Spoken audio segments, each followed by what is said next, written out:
Hello, hello. Welcome, everybody. This is April, TCG. Welcome, my TCG fam. And we are doing a reaction video. There was an interview that I just saw earlier that Woody did through Led. Led actually interviewed Woody, and I liked what I heard.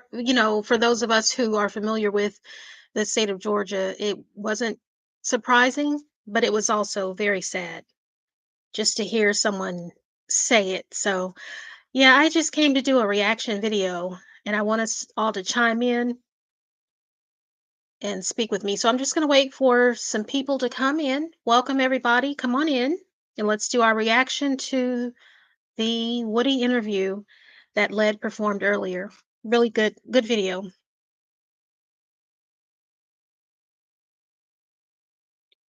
I hope everyone's day is going well.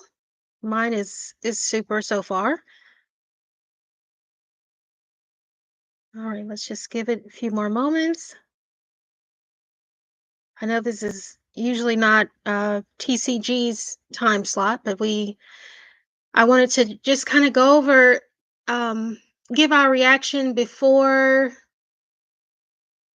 I just wanted us to be the first to give our reaction. Yeah. So, because it's a fairly new interview.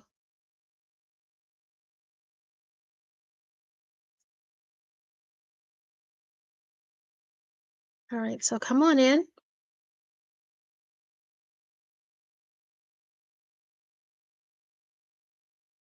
All right. So I think I'm going to go ahead and get started.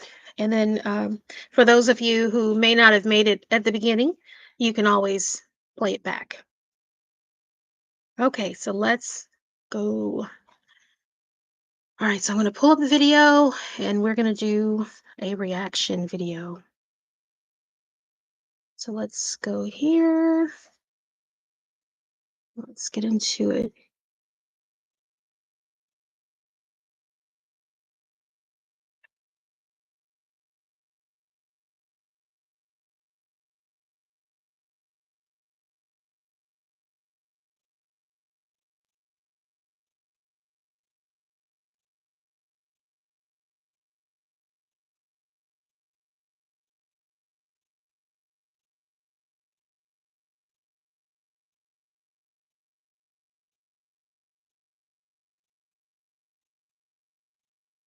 All right, so here we go. Let's go full screen.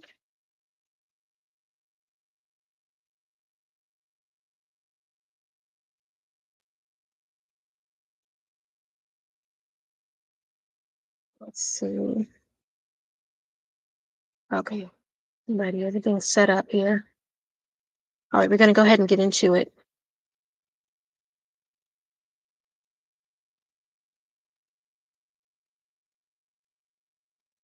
Yaki. Awesome, awesome. Well, thank you so much for coming up. First of all, let everybody know what your Instagram is, what your YouTube is, what your Cash App is. I don't know if you can write your Cash App in the chat, or if you can say it, and one of the moms will write it in there for you. Where can people find you and support you? My Instagram is Woody versus Woody. Woody versus WODY. Okay. My YouTube is Lil Woody 372. 372 on the numbers. It don't mean nothing else. Okay. Tell them, Woody. My Cash App is 2FBROCK. Okay, so right off from the start, I want to point out just something. Now, as you noticed, he was just giving out the ID for his Instagram or his YouTube, and he had to explain the numbers. And let me just say this. In the state of Georgia, once you're in the system, you're always in the system. Uh, it's the worst thing you can do, even if it's for something small, is go into the system. And that's because you're just in the system and they're going to try to do anything they can to keep you in the system, especially if you're a black man. So that's one thing about it. As you saw, he was so careful about just giving his YouTube. Because if the state of Georgia can use it against you, it'll be used against you. All right, what's Okay, I'm gonna write that down. Let me write that down and pin it. If y'all want to support Lil Woody's Cash App. All right, say it again for me, brother. $2 2 Uh-huh. F F BROCK. BROCK. 2FBROCK. Yes.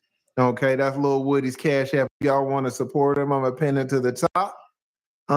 He's just a black man like all of us trying to make a way, man. So thank you so much for that. Now, again, I don't know if you heard it, but I announced to everybody that we are going to stay away from any questions about the case. Just kind of try to figure out kind of who you are as a man. right? And maybe after your portion of the testimony is over and you're free to talk about whatever you want, maybe you'll come back at some later point. But as of right now, we're just going to focus on more of the general aspects. Right now, where are you from, Aloha? Are you from here? Are you from Atlanta?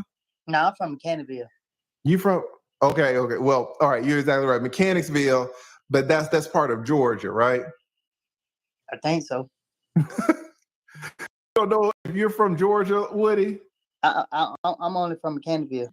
Hey, if you're being harassed by the judicial system, no, you don't know where you're from. You don't want to say it anyway. So I don't blame him on that. When you're in the state of Georgia and you're in the system, you don't, hey, I don't know, is everything you would answer. You would answer everything with I don't know. Is Mechanicsville in Zone 3? I think so. And Zone 3 is in Georgia? Oh my goodness. Lil Woody, you don't know what state you were born in, pimp? I'm from Atlanta. All right, well, we kind of starting off on the wrong foot. All right, we kind of starting off on the wrong foot, Pip. I'm trying to support I don't you. like nothing about Georgia. You don't like? I got a question for you. For the folks at home who don't know about campus yet, tell them how you describe campus to me. Nothing about Georgia. What's wrong with Georgia? They won't let me leave. Well, now let's talk about that because you have, and I get it. Y'all see the corruption that's down here. Y'all see the corruption that little Woody has been under, and there's probably even way more corruption that y'all haven't seen. Okay, so I want to say something about that. Now, I love Lead. He is from Atlanta. He's an attorney. He's very intelligent. And one thing I like about him is that he knows how to relate to everyone, even though he's this professional, successful attorney, very smart. Um, but he knows how to relate to everyone, which is something that you would have to have being a defense attorney. You would have to know how to relate to your clients. So I love that about him. However, I want to say something about the state of Georgia. I would, corruption, I think of corruption as um, sneaking, behind closed doors. You do this, you do the wrong thing behind closed doors. In my opinion, Georgia is more so on a crooked. I would consider it crooked because they do it right in front of you. And as long as they're not corrected, um, it just gets worse. But they do it right. They don't try to hide. Look at what Love and the DA is doing in that. Uh, the DA's office is doing in that courtroom in the Young Thugs trial. They're blatantly doing everything that that we think is crazy, but they're doing it right in front of everyone, in front of the judge. So it's more so just plain crooked to me. Woody has experienced. They ain't gonna never let me tell that. Of the other parts? Yeah. I've been in jail for jaywalking. I've been in jail for walking down the street. And they charged me for driving with suspended license. And I walked. Wow. They charged you for suspended license. You were walking. My last arrest when I got locked up in 2021, Mm-hmm. I was walking in the station. And the police put up on me 100 deep. Threw me on the ground, tased me in my face, pulled my shoulder out of place, didn't even take me to the hospital. Now, why would all these officers pull up on someone, as Woody said, and you know how small this guy is? Why would they do all of this to him? Interesting. So it's probably more to that story, but.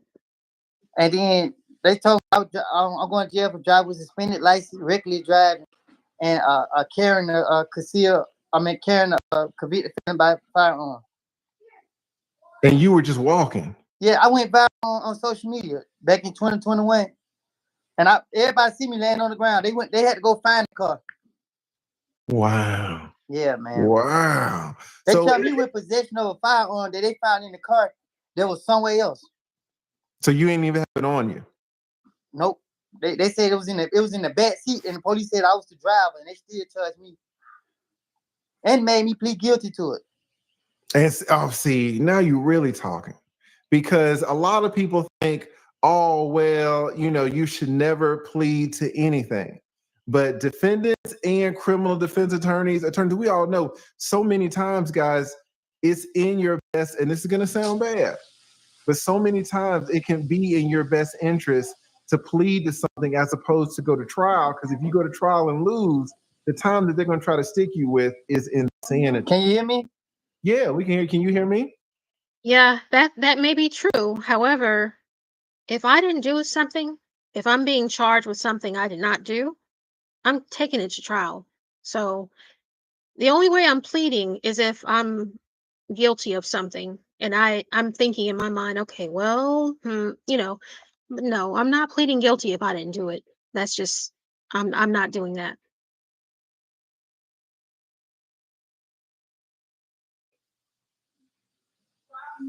Can you hear me, Pep? Oh, he dropped off.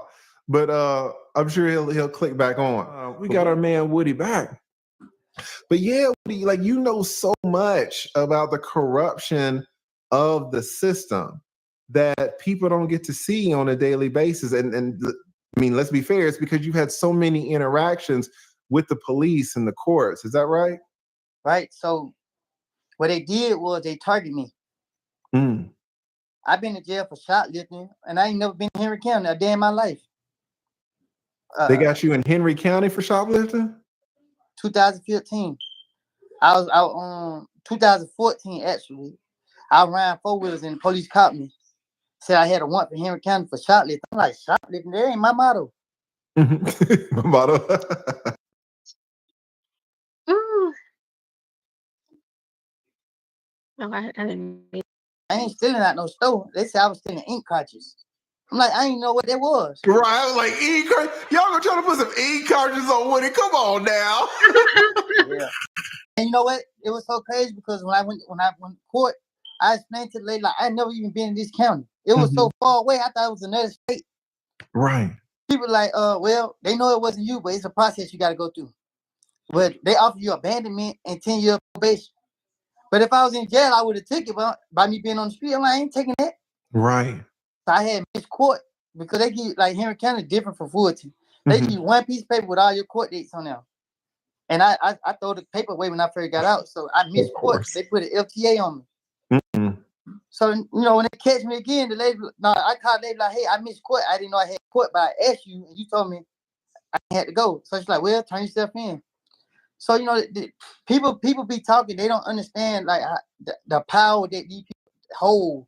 And if they really feel as in you value, you're a certain individual, they can do whatever they want to do to you. This is true. They abuse their power for sure.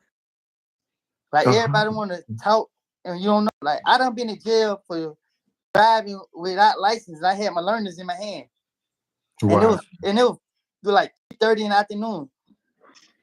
The police told me, his supervisor told him he had to lock me up. Like, this is an ongoing thing. That's why I have so many criminal history. Mm-hmm. Yeah. Let's start with that. When did you start kind of, I don't want to say, this with the street life type of thing, but when did you start having interactions with the police? How old were you? I was 18. I lost my mom. Like, my mama died 2008. Mm-hmm. And my first time going to jail was 2009. Okay, so somewhere around when your mama passed, you started kind of turning a little bit. Your life started changing. You started having these interactions with the cops. Yeah, basically. Okay. I'm not gonna say like I was innocent. Like, I just didn't care. I didn't care no more. Like, it was what it was. Yeah, and you're from Mechanicsville. Can you explain to the people like how Mechanicsville is? What's the atmosphere? Is it like high income or is it lower income? It's low income. It's a community full of a lot of people with nothing better to do. Okay, so just to touch on what they're discussing right now as far as location, locations in Atlanta, different places in Atlanta, um, they really didn't become places in Atlanta until a lot of people from all over start moving into Georgia. And then everyone wanted to name their little specific place like College Park. So if you lived in College Park, you wouldn't put on your letter College Park, Georgia. You would put Atlanta, Georgia back in the day. So now every city is like every I'm not going to say city, but every section of Atlanta has a name. So don't let that confuse you. It's all Atlanta. Mm. So it's like we don't have people in the community. We have some that try, but these are people that's from the community that try. We don't have people that try to inspire us to be better, to motivate us to do different. So, just like every other neighborhood in Atlanta, we adapt to our environment. Right, right. And you mentioned your mother. Did you grow up with your father too, or he wasn't really around? Before my father died, I was staying in Bourne Homes. That's like on the west side of Atlanta. Mm-hmm. He passed away in 2001.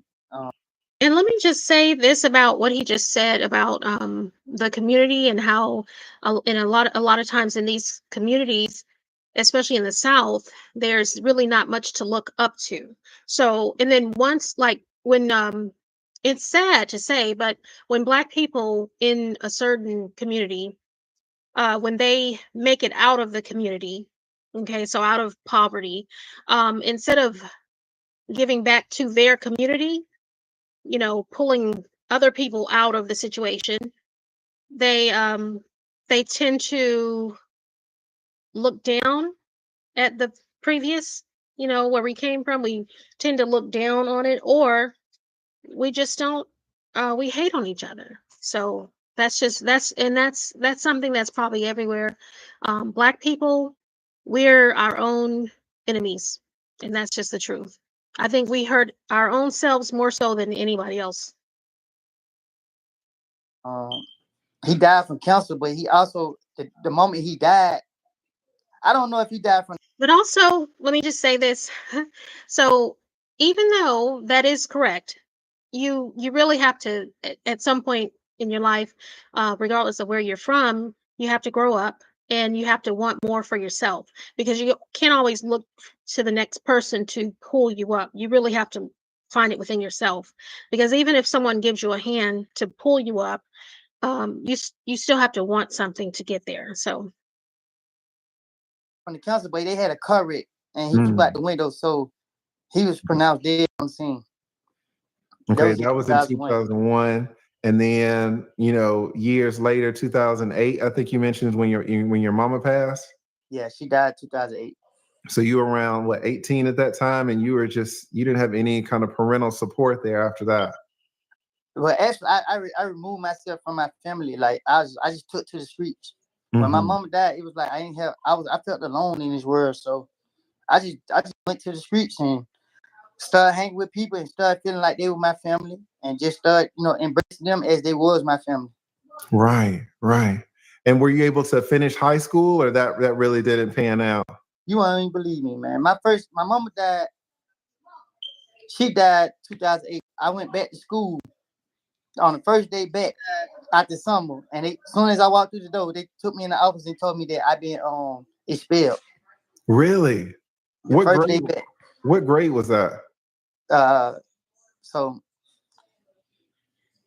it was like the Like 10th grade, yeah, 11th grade, 4th grade, somewhere around there? yeah. So you were expelled. So after that, maybe like 10th grade, you weren't able to finish. You weren't able to go back. Yeah, I ain't care for school anyway though, because it was just like I was just going because my mama. I would, you know what I mean. So when she died, I was like, well, y'all keep them papers. I don't need them. Check this out. I'm going to show you how I afforded this car. Okay, you ready? All right, $118. Right.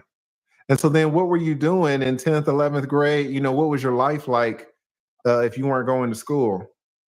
Oh, well, when I was going to school, I was acting a fool. You know what I mean? So, but it was different though, like, because I had my mama, so I really wasn't trying to, go too far. But I was smart in my class. I was just aside, I was smart. I used to participate in a lot of the work. Because once I got in high school, I got them to take me out to special classes. Because I wasn't taking special classes in high school. I was tired of that. Okay, so you were taking like special education classes in elementary school? Elementary and middle school. Elementary and middle school. And then when you got to high school, you decided the special classes really weren't for you anymore. So I taking special classes because I have a hearing problem. Okay. So they was teaching me how to, I know how to do sign language. Oh, really? Okay. Okay. So it was just a precaution just in case I might lose the Interesting. hearing in my other So ear. a lot of us was thinking that all this time Woody is being funny when he's acting like he can't hear what Miss Hilton is asking him. So look, he actually does have a hearing problem. So as I learned it, I was like, it's no point for me. Like, I'm not going to be taking these class teaching. I'm in high school, they teach me elementary school work. Right. So, It can kind of be almost degrading or like insulting, right? To a certain extent. right. I feel you. So then you got out of those classes and then you decided your mother passed and you decided that, really the only reason you were going to school was because your mother was kind of pressuring you to do that. And when she was gone, you decided to just really take yourself out of the schooling environment. And so when I was going to school, I just get picked on by the people that like who knew me because they be like, you in slow classes. I didn't like it. Right. So I used to tell my mama all the time, like, I'm not going back to them classes. So I used to get picked on by it did something to me. So I used to go to class and pick on the people in the class. I used to beat them up and do little evil things to them because I didn't know any better. Right. So when people did something to me, it created anger in me. And you mentioned, I mean, even your name, like Lil Woody, right? I could see how people might want to pick on you. How tall are you? 5'6". 5'6"? Okay. So yeah, maybe sometimes the smaller dudes. Ain't nobody picking on me no more though. Oh, okay, they really. Stop that. Yeah. Your boy strapped up. Okay. Yeah, we saw that. We saw that. You ain't taking no slice. We absolutely saw that. You were real with it. That's for damn sure. And so after you took yourself out of high school, kind of 11th grade, 10th grade, like what were you doing on a daily basis if you weren't going to school? You were just kind of out in the streets? Yes, I had my best friend, his name DB. Mm-hmm. Man, him used to kick it a lot. He was a. So we're just gonna move forward a little. That was not the end of that, but this, he lost his life. So I blame myself all these years because I feel like if I would let him get in the car, he would have still been here. And I was like, well, he better take this money. If he don't get this money, he ain't gonna get nothing. Anyway, the dude, like, he didn't want the money. So long story short, my cousin went act like he wanted to defend him. And I told my cousin, well, you want to defend him, you can get his treatment. And, me and my cousin fell out.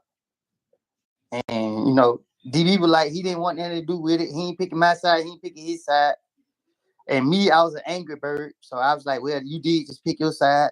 And I let him and my cousin, I told them they couldn't ride with us. And they went to another neighborhood and he ended up getting killed. That's how they went. And then you ended up blaming yourself for not. I mean, and no one could. I ended up going through that neighborhood every day. Really? I went through that every day. Leaf like. Did they ever find the people that killed him? No, they didn't care. They said it was He's gang really related. trying to relate and understand. And that's another. Go ahead. Yeah, they were too He's busy trying to figure out what I knew.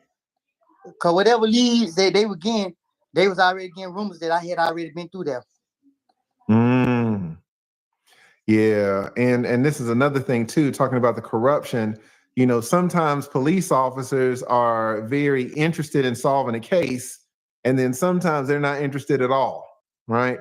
And if they label something, it's gang related, if it's this or that, for sure. If you want justice for your people, if something happens to your people, just go tear the shit up.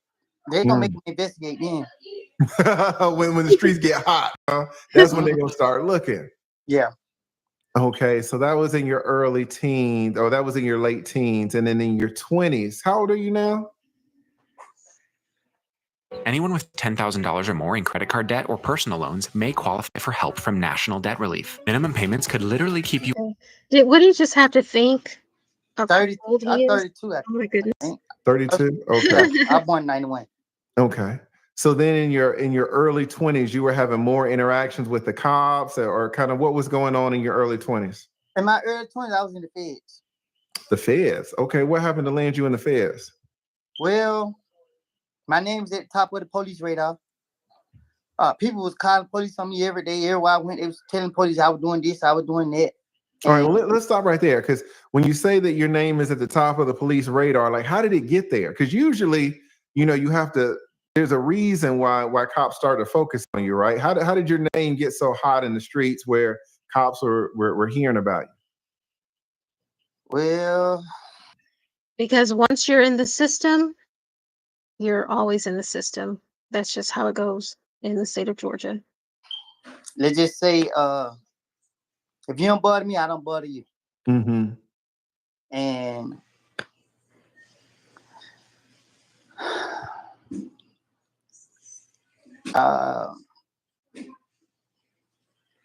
they listen to music.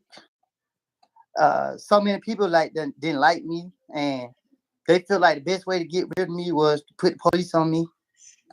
So it was a lot. It was a lot of people just calling in saying I was doing this and doing that, and a lot of stuff I was doing. I don't care. I'm not ashamed of it. Like, there's a phrase I had to go through in life, and I pray nobody ever get me back in their mindset. But it is what it is. Gotcha.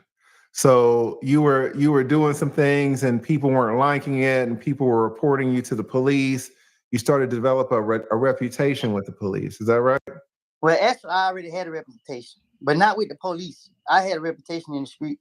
Mm-hmm. But once I started, like, taking on certain path in life, then here they go. You feel me? Everywhere I go, they right there. I spit on the ground, they right there. Like, The police. yeah, they right there. So even recently, like the last time I just got a release, I went to court. Judge Cross, what her name? Rachel, the one who they Mm-hmm. tried. She was my judge. When I walked in her courtroom, they violated my rights. It took them Wait. like So let me just back up here.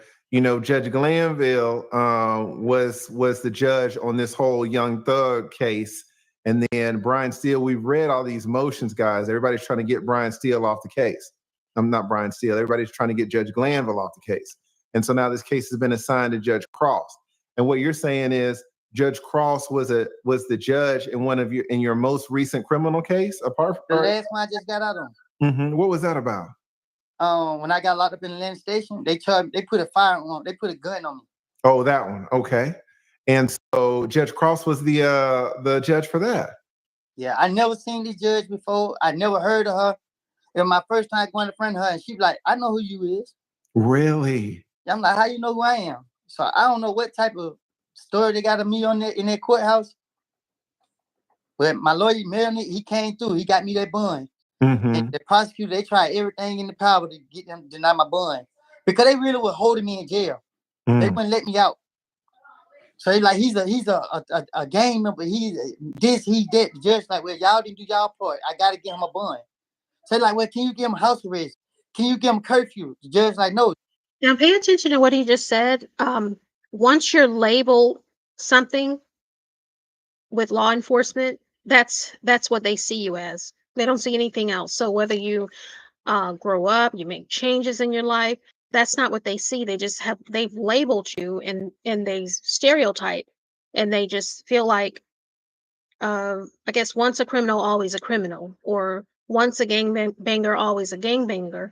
If you're a gangbanger, you do, these certain things. So once you're labeled, it's hard to change that label. So always keep that in mind. And this is just in regards to people who purposely commit crime. When you're doing something wrong, this is for you all. It's just a possession charge. It's not that serious. So why wouldn't she give me a $30,000 bond and I get back to the jail? I can't. It's certain stuff I can't say, so I had to leave out. Yeah. But it took me 2 weeks to get out of jail. So Wow. me and Melnick going back and forth. Melnick tell me that, well, somehow the state went to the judge and now they ordering me an ankle monitor and abandoned me from zone 3 and banned me from on Bankhead. So when I first got out of jail, I'm in jail 2 weeks after I got a bond. They didn't put it in the system. Mm-hmm. Jesus. So 2 weeks now. So I'm banished from the county. It means that you can never go back. And if any police officer sees you within the county, they can arrest you, right? Because you were in violation of your plea agreement because you agreed to be banished from the county. And I didn't mean to cut you off, but the worst part about it, that's why they gave me the ankle monitor. Oh, they gave you the ankle monitor to track your location to see if you violated that. No, they gave it to me because they just believed, they knew I was going to violate it. Yeah, they know you're going to be up there on Bankhead. But they gave. So that sounds crazy. How can you be banned from going into a county? From a county? That's crazy. It's not a store. Banned from a county. That sounds like, okay, Georgia is going to create their own law. That's what it sounds like. Crooked Georgia. Gave it to me because they said APD is afraid of me. They don't want me on the street. They don't want me in Atlanta. And I'm public enemy number 1 to them. And so I'm hearing this from the state. Jesus. I'm not hearing this from my lawyer. I'm hearing this from the DA's mouth. I'm hearing this from the courts. Like, so I'm like, APD. And once I'm hearing this, I'm like, I ain't never been a threat to the Atlanta police. Right. Only thing I ever did was ran from them. Like, I ain't know, well, I can't say that, but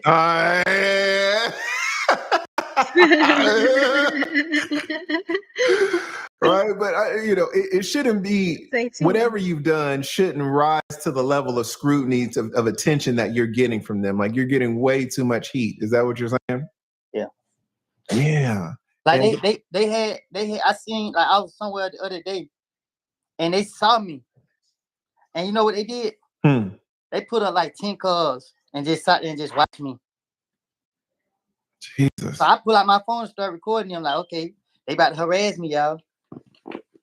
I don't run from them no more. I'm not intimidated by them no more. Like, I don't bother them. I ain't break no laws or nothing. I just ask them to leave me alone. I'm just trying to live my life.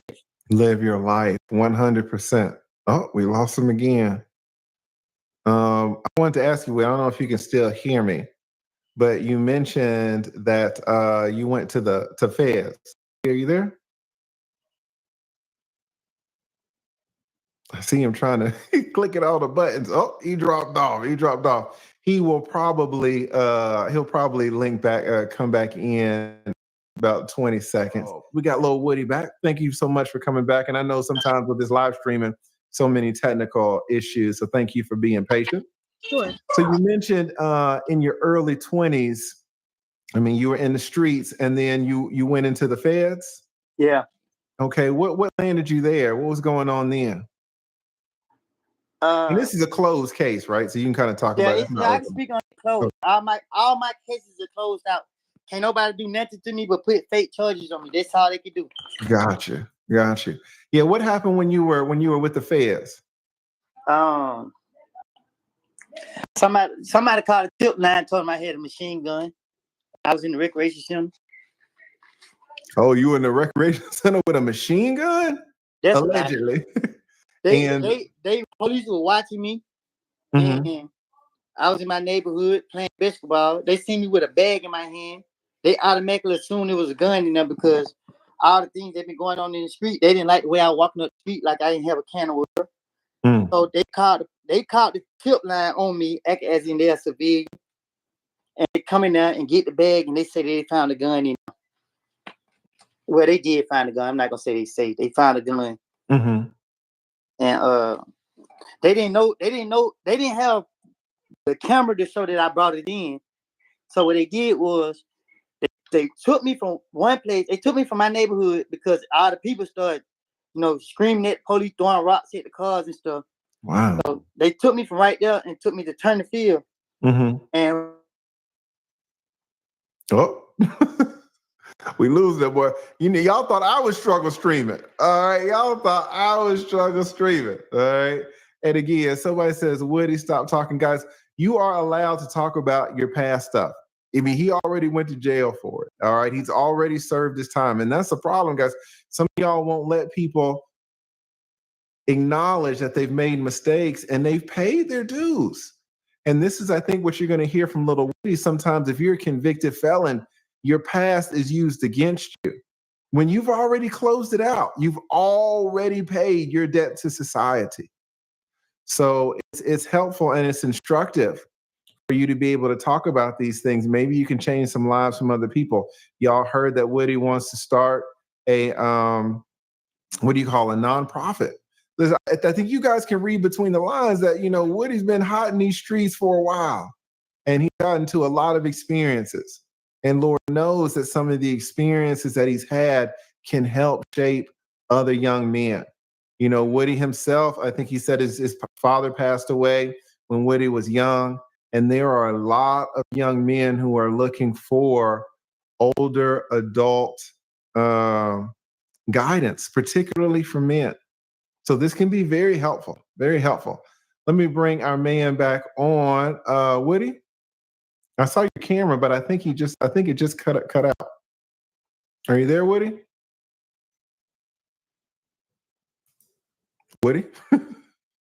Y'all know what I'm gonna do, man. Y'all know I got these live streaming courses. I am going to gift Little Woody my beginners and advanced live streaming course on the strength for free, 100%. Little Woody.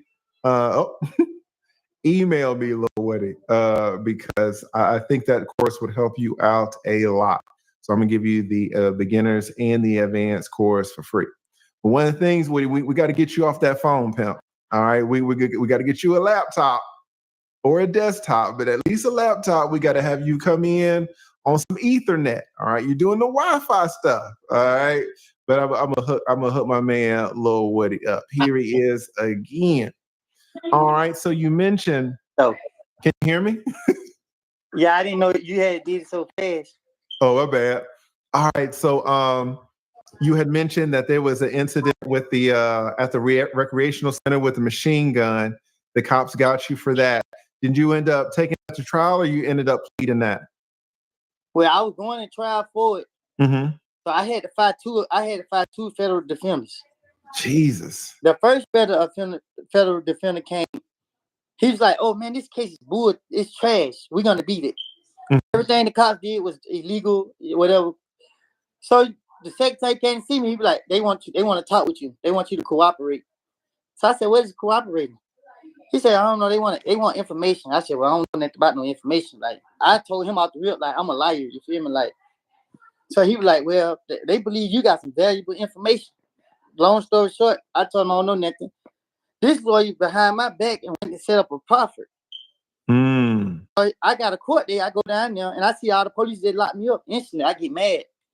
I'm like, these people lock me up. What this is? So he was like, remember, I said, no. You can't come and agree to me that. So he tricked me and told me that if I agree to the proffer, I get my charge dismissed because they violated and he gonna point out all the facts.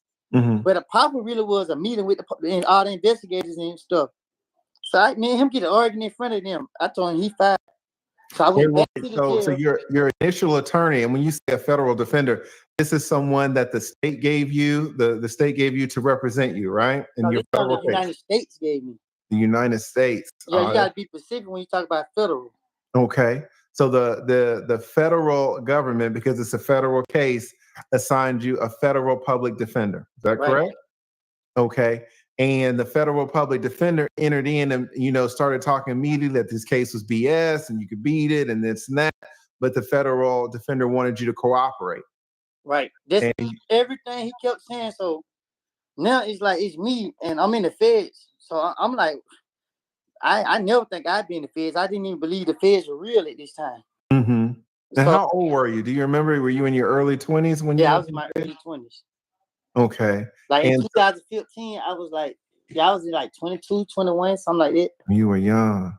Yeah. Okay, and then your attorney said, he's going to get you off, but then you got pulled over into a room and you saw all of these investigators and these police, and they wanted you to make a proffer. Can you explain to the people a little bit about what a proffer is or what they wanted you to do? Okay, they wanted information. They was like, when I walked in, they were laughing and stuff. So when I looked, I'm like, what? 'Cause I thought I was tripping. So my lawyer walked in with the U.S. attorney. Mm. So I'm like, what this here? So everybody started laughing when they heard me say, what this here? He like, she's like, you need a moment with your client? He like, yeah, they walked out. And then me and him was in the room. So I'm like, what this here? These are police that locked me up. He said, yeah, you just, I said, no, you told me that we were going to go in front of the judge and explain it. Because the evidence in my case, the video was tampered with. Mm-hmm. The video in front of Jim, it was jumping and skipping. And they thought I didn't know no better. They thought I was stupid. So I pointed out to the lawyer that they tampered with the evidence. This is a dismissal. Mm-hmm. And he didn't like it. So anyway, he used that to trick me to go.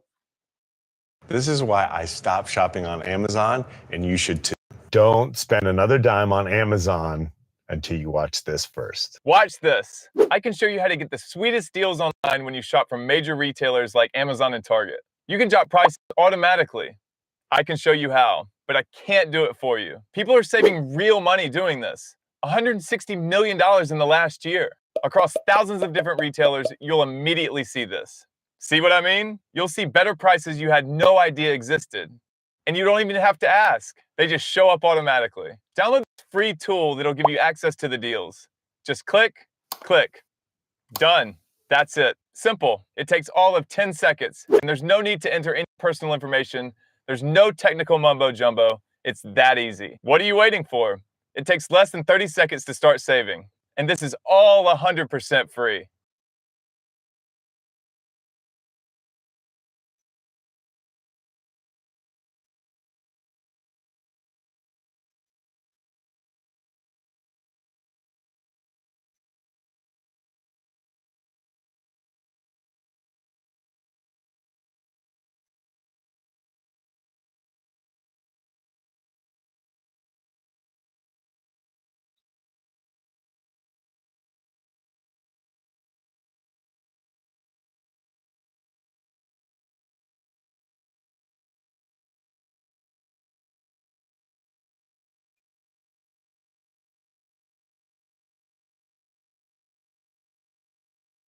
I need to talk to you about Tailor Brands. I wish I had something like this when I was creating my first business because they're the ultimate business builder. On the Tailor Brand platform, you can get access to a wide array of assets and services that can help you get your business up and running extremely quickly. This platform has everything that you're going to need, including LLC formation services, attorney-written business documents like contracts and service agreements, and a finance manager that helps you keep track of your finances, invoices, and taxes, including licenses and permits, as well as application services and much more. You can even get help creating a logo, building a website, or getting a business mailbox. Bottom line is that Tailor Brands makes it infinitely easier to start a business because it has all of the guided tools and resources that you would need on one user-friendly platform. So if you're thinking about setting up a new LLC, then make sure you check out Tailor Brands.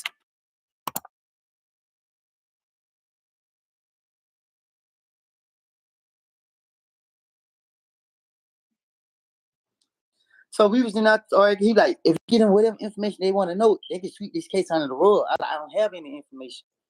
Long story short, the prosecutor came back in. They came back in, and they said, "Hey, Miss Kobe, you ready to talk?" I said, "We ain't got nothing to talk about."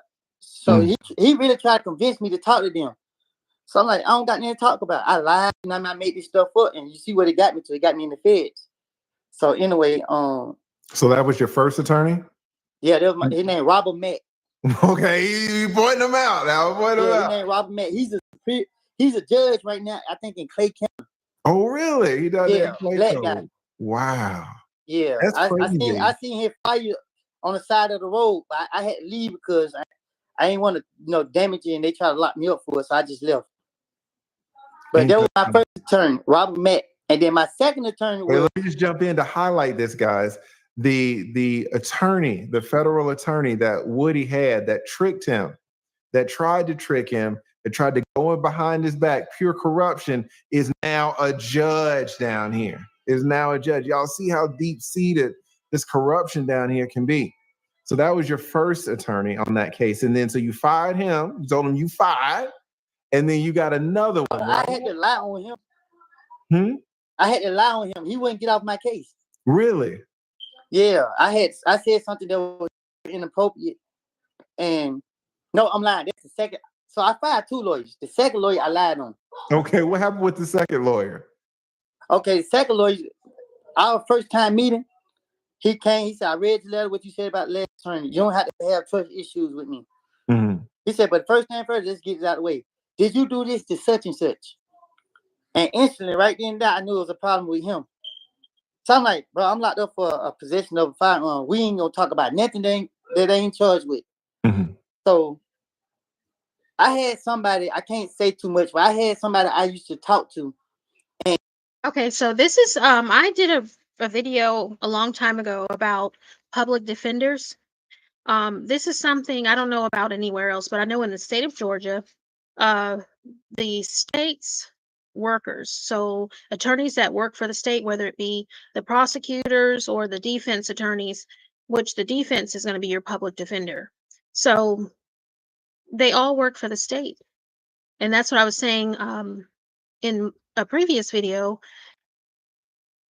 Make sure that your public defender is working for you. Even though they're paid by the state, they are working for you. If you feel like your public defender is not working for you, you ask for another attorney. But always try to be prepared, especially if you know that you're not on the up and up and you're doing some shady stuff.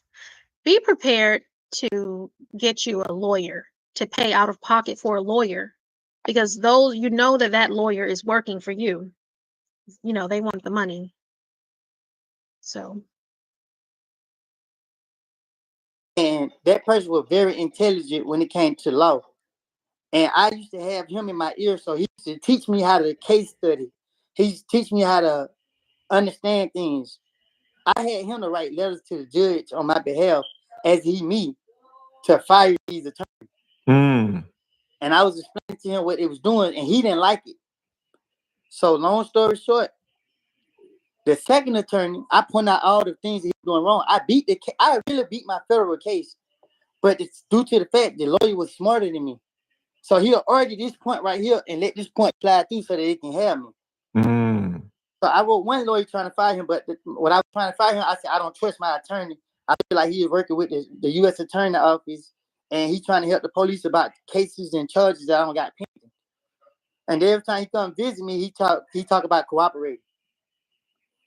So the judge was like, well, that's not enough to fire my attorney. And my attorney was like, well, Your Honor, I want to continue to work on his case. So I'm telling the judge, like, how you going to still represent me after I say all this about him? I'm not going to be able to have a fair trial. Another year go by, they make me keep him. Another year go by. Were you locked up the whole time, or did you have a bond? I stayed in jail. I stayed in the feds 40 months before I was sentenced. Damn. Yeah, because I constantly kept writing the letters to the judge trying to find my attorneys. so crazy. Mm-hmm. So the second attorney, which his name is Bill Thomas or William Thomas, another black guy. Once he got on my case, one day he came and told me I've been charged with murder. So I'm like, how am I been charged with murder? He said, well, some people pointed me out, said I did it. He said, it's BS. Don't worry about it. He gonna represent me on that. I said, no, you ain't gonna represent me on that. Was this a separate case, or was this related to the recreational center? It was a whole separate incident. It is the case that other people are facing. It's a case that's open right now. Okay. So he was like, don't defend me on it, and I like, no, you ain't. So long story short, he constantly kept saying cooperate. So I kept writing down little things that he was doing. Mm-hmm. And I was pointing out facts in my case where I could have beated it, and he kept talking about cooperate and this and that. So after the judge denied me the first time, I had to build a stronger case against him, and I did. During my motion to suppress evidence, I was explaining that the video was tampered with. I was detained before the police saw that any illegal activity had happened. So when they came in, I was playing basketball with my shirt off. You don't see me with no weapon on me. I didn't match the description because they said the person had on a white shirt and blue jeans. So the police said he detained me because, he knew me to be gang affiliated and his senses are heightened when he see me. Jesus. So he detained me before he knew it was a weapon in that bag. So the police started lying. They started saying that I request to speak to the gang unit. Why do I want to request to speak to somebody who got it out for me? Right. So they start making their arguments off lies. And I'm telling my lawyer like they lying. Why would I request to speak to these Rickett, Georgia. people? They the ones trying to lock me up. Long story short, the lawyer, he got me to that point. So I went to court. I told the judge I had this person to write this letter on my behalf. He did it so good. The judge called me to court like a week later. Wow. We got in front of the judge. She said, you can talk freely. So the judge's name is Amy Totenberg. Mm-hmm. She's the best person in the world. Mm. She said, you can talk, Mr. Copeland. I said, Your Honor, this man here been coming to me about cooperating about something I don't know nothing about. I said, he come ask me about murder charges that I don't know nothing about.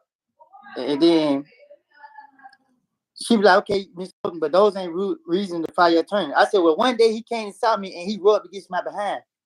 Oh, yeah, okay. Here we go. You were trying to get that man off that case, huh? So the lawyer looked at me. He looked at me and like, what? So he was so mad that I told the judge that me and him arguing in front of the judge. So he could talk. So he tell the judge, I'm a liar. All I do is lie, whatever.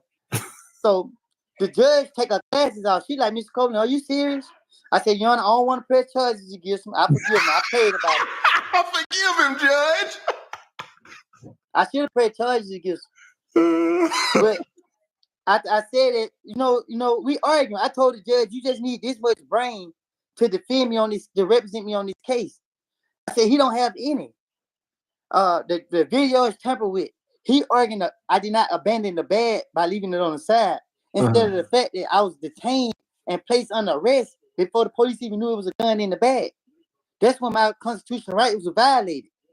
So the judge was like, yeah, I have an issue with that too. So she was like, yeah. So she basically started agreeing with me. Don't you know that this attorney had a nerve to have another attorney come? So like, who this dude is in the back? Because this is a private, it was a sealed hearing. Mm-hmm. So the attorney, William Thomas, was like, well, he had him to come just in case the judge removed him off the case. That him and this attorney been working closely on my case. So I'm like, well, Your Honor, I ain't never knew nothing about this dude working with my case, and I didn't give him permission for that.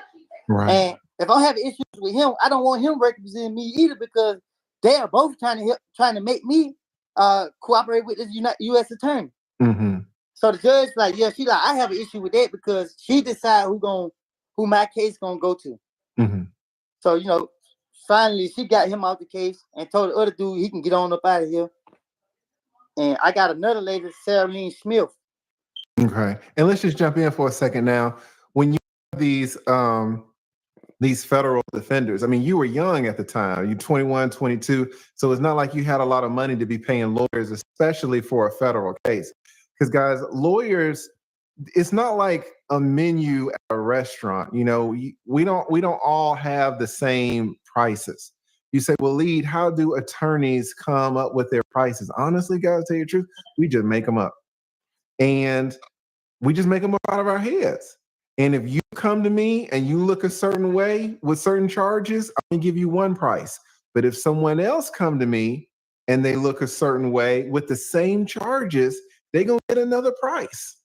So many things involve what your price is gonna be. And a big factor in your price is going to be your charges. A big factor is going to be whether it's state or federal, but also a factor is going to be if I think you can pay some money. If you walk in a t-shirt, that's one thing. If you walk in a 3-piece suit, you might get another charge, a different price, a higher price. But typically a federal case is going to be worth more. You're going to get a higher price than a state.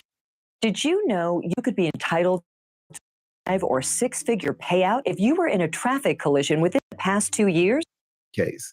Where did Hey, you so try he to just look? gave us some information that we can use. Did you hear what he said? So based on how you look, that factors in how an attorney charges you.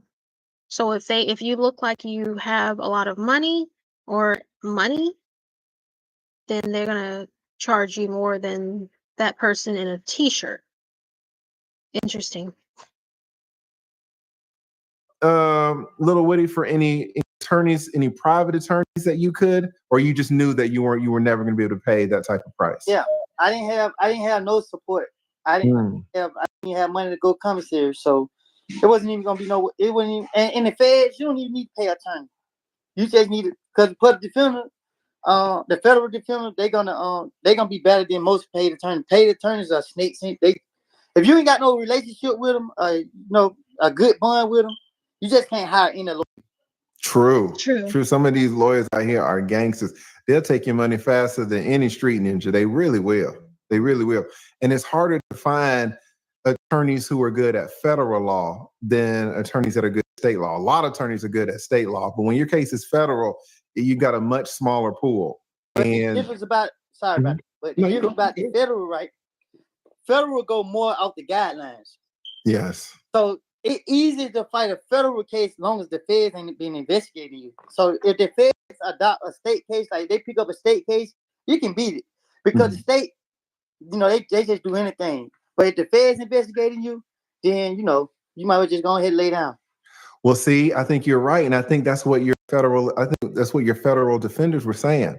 Because everybody knows that the prosecutors, they got what, like a 95, 96, 98 conviction rate. So the feds go from there. Atlanta police had already broke procedures. Oh. Yeah. So what you're saying is the feds didn't do their investigation in your wreck case. They got their workup from the state. It was an intimidation, right? So the feds picked up my case thinking that they could scare me into giving them whatever they think I might know. Mm-hmm. But when they got me over there, it was different because I seen that they were trying to intimidate me. So when you try to intimidate me, then you just got to come on with it. Right. And once I noticed that they were trying to scare me, I was like, okay, I dropped my nuts. Mm-hmm. You wouldn't tell them the information that they wanted to know. Yeah, right. You know what I mean? So they try to have so many meetings. You know what the prosecutor told me? She said when I cussed my lawyer out in front of them, she said, "Okay, Mr. Copeland, contact your attorney when you're ready to cooperate." I was like, "What?" They told me it's two types of people in the feds: ones that cooperate and the ones that wish they cooperate. I said it's three because you got the ones like me too, the ones with a point of view. Right. I went back to the jail, and that's when I fired him. That was your second attorney. That was the first attorney. The first attorney, gotcha. The second attorney, he wasn't get out my case for nothing. It took 2 years for me to fire him. Jesus. I was like, so you fired him because you made up that lie about him touching your butt, right? Yeah. So you got him off your case by any means necessary. If it's your life, it's your life. You ain't no holding back. Mm-hmm. I got the transcripts. Like I still got the papers at the house where I can show you. I told the judge I fear for my life because this is the person who my life is in his hand. Yes. You know what his argument is? His argument was justification, not public safety, justification. Like he basically trying to say I had the firearm. But is you crazy? Right. he trying to say I had it because people were trying to do harm to me. Mm-hmm. So I'm telling him if there was the law and if there was truth, I wouldn't be sitting in jail under this charge. Right. They found possession is 9/10 of the law. They mean it got to be an arm reach. It got to be on my person. Mm-hmm. You ain't have no knowledge that I had this firearm because when the police came in, he saw me. I was playing basketball, and it was people sitting with this bag. The video showed people was going in the bag and everything. Wow. And it was tampered with. It was skipping. So you can't say if somebody came in the gym and put it in their bag because my attention was focused on basketball. Right. And all the people that was in the gym, nobody said the police were coming in. Once I looked up, it was 30 police in the gym. So because the video could have showed other people who had access to the bag put the machine gun in, but the video was clipped up and chopped up. It was tampered with. Right. And so there was really no evidence connecting you to that gun because you were on the court So the rest of the interview, which is just about over, but the rest of the video is pretty much, in regards to Woody's, little history there in the system. But yeah, let me just turn this off.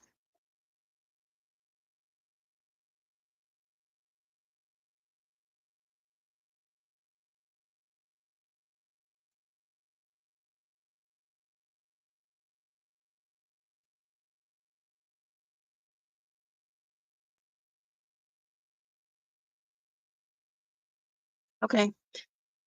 All right, so there we have it. So I just liked that interview when I saw it.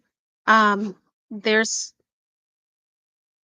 I mean, it's very typical, because um when you've been in Georgia for as long as I have, it's just something what Woody is saying is something that you see all the time with the, as the league calls it, the criminal system. I call it the judicial system.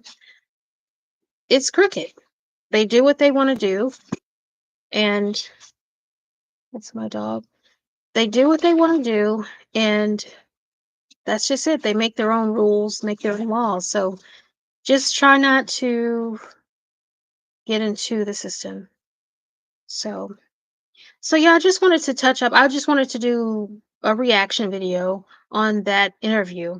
Um, that's some sad information.